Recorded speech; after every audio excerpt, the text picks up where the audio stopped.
It's the year 2023, and nearly half of America is overweight. Several of those people qualify as being obese. It's difficult to lose weight when you're constantly bombarded by lies and falsehoods, poor education in the fields of health and nutrition. So I'm going to read to you from my latest book, Essential Information After High School Graduation, Chapter 5, The Selling of Science and an Unstable Pyramid. This section is entitled, My Diet is Trendier Than Your Diet. Have you ever sunk your teeth into a yellow-colored treat, be it hard candy, taffy, or ice cream, expecting to taste lemon, only to find it's in fact banana-flavored? I like lemons. I like bananas too. Yet an expectation of one flavor whilst being delivered another can be rather surprising or deceiving. To me, that's what's always been the main deterrent of food alternatives. This isn't a smear on gluten-free, grain-free, dairy-free, vegetarian, vegan, or any other diets at all. It absolutely is, mind you, a call-out and a quick little commentary on their marketing. It's appalling. I rather enjoy cornbread, cauliflower, fermented soybean products, cashews, nutritional yeast, and basil. That being said, if you bake those ingredients into a round shape and tell me to take a bite of your margarita pizza, I'm probably going to gag, wince, gulp it down uncomfortably, and then ask you what on earth it really was, because that's not a margarita pizza. Please, stop marketing things to be what they don't even slightly resemble, okay? I can't tell you how many times I grin and shake my head after a proclaimed lifelong vegan swears that their Miracle brand hamburger tastes just like the real thing. Tell me, how on earth would a lifelong vegan possibly know that? Expectation set, expectation not met.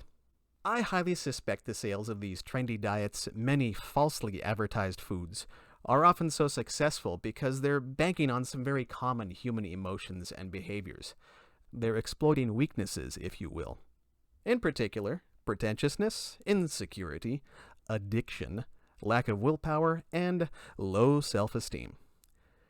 It's dastardly. If you buy our product, you can eat more of it. After all, if it's organic, low-carb, keto, vegan, vegetarian, grain-free, gluten-free, then that means it's healthy.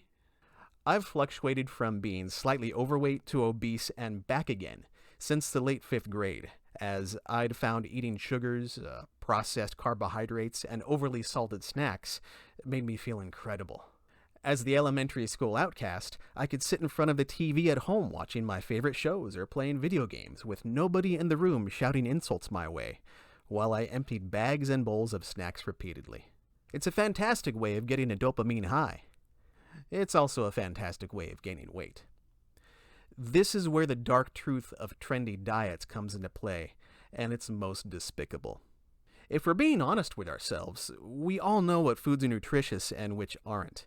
We're aware that balanced meals prepared at home from whole, farm-fresh ingredients are the way to go.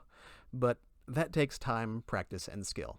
Excessive sugar, salt, and fried foods are unhealthy, but it's much easier to grab a box or a bag and have a quick meal ready in minutes, right? I think it sure is.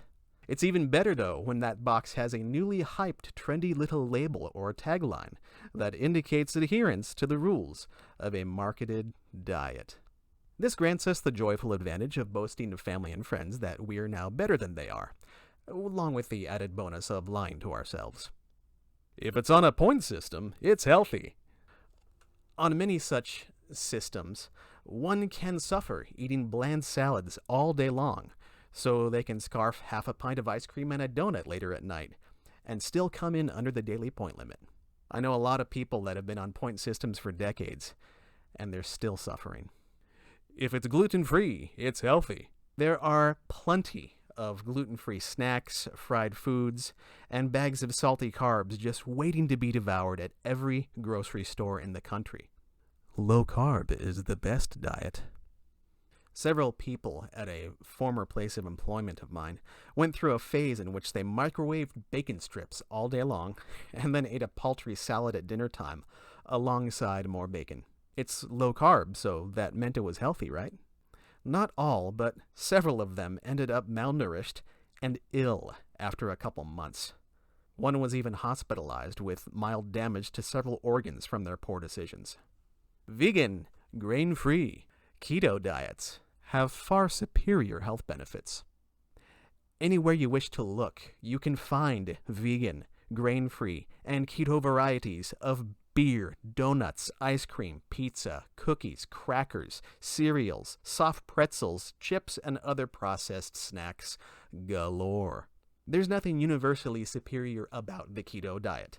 It's merely one method of eating that tricks the body into strongly prioritizing the burning of fat instead of carbohydrates. As with any low-carb diet, keeping the body in an extended state of ketosis while failing to observe proper nutrition has the ability to cause some serious damage to the body, far beyond the liver. There's nothing beneficial about abstaining from quality whole grains, unless you have an intolerance. It's otherwise nullifying a bountiful source of fiber and nutrients. There's nothing healthy, by definition, about veganism. It means abstaining from animal products, and nothing more. Granted, there's no denying it. Eating poor quality, unethically raised, highly processed animal products can absolutely cause harm to the body, not inherently because they're animal products, but because they're highly processed, inflammatory, contain excessive additives, and lacking in nutrients. There's a decent chance they're being consumed in excess as well. Italy, Spain, and Greece have held long histories as countries with an average life expectancy of over 80 years, and none of their societies within are universally vegan, gluten-free, grain-free, or low-carb. It seems there is one important element that these countries do have in common. Their cultures are rich with a history of eating whole, fresh foods from local farms and waters. Modern scientists coined the trendy phrase Mediterranean diet to slap a label on the eating style of these countries, but it's no fleeting trend. It's no diet. They just call it food. Looking at the habits of France, another country well known for long life, one can quickly see that universally fearing saturated fat is another mistake. Granted, the French, too, greatly respect and embrace local produce, eating an exponentially higher percentage of fresh vegetables, fruits, and fermented dairy products than Americans. They also eat smaller portions of, while not abstaining from, meat and fish. Struggling as I've been with that addiction to processed carbs established in my early childhood, I can tell you firsthand that nothing about any of the aforementioned trends are inherently healthy. They don't work by principle.